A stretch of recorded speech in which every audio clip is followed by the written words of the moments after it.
15 октябрь халыкара Актаяклар көне. Шәһәребез Сукырлар җәмгыяте әгъзалары бу уңайдан үзәк китапханәдә очрашты. Күз авыруыннан интегүчеләргә теләктәшлек белдерү, аларның бер төрле тормышларын җанландырып җибәрү максатында эшләнә ул. Менә 20 ел инде Мария Костюченко күзләре начарайган кешегә яңа тормышка күнегергә ярдәм итә. Менә шуларга бик помощь кирәк. Без аларга инде группорклар белән йөрибез өйләренә. Посещать итәбез инде. Алар шундый көтәләр инде. Алар инде минем тавышны ишетсә, белә, что мин килдем. Бүгенге көндә җәмгыятьтә 250 кеше исәптә тора, шуның 36-сы бөтенләй күрү бәхетеннән мәхрүм.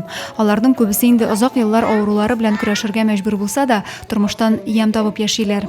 Бүген күрүләре начар булган кешеләр бүген җыелалар шундый бәйрәмгә. Бергә очрашып, сөйләшеп, концертлар карап, җол итеп кайтыр өчен килү безнең менә бүген. Зәйдә Сукырлар җәмгыяте 25 ел элек оеша. Бу дәвердә күпме кешегә яңа тормышка ияләнергә ярдәм ителгән. Иң әһәмиятлесе ул очрашу, аралашу булып тора. Очрашу барышында Сукырлар җәмгыяте рәисе Мария Костюченко октябрь аенда гомер бәйрәмнәрен билгеләп үтүчеләрне тәбрикләп узды. Килгән кунакларга музыкаль номерлар тәкъдим ителде. Адилә Борханова, Денис Ипатов, Зей хәбәрләре.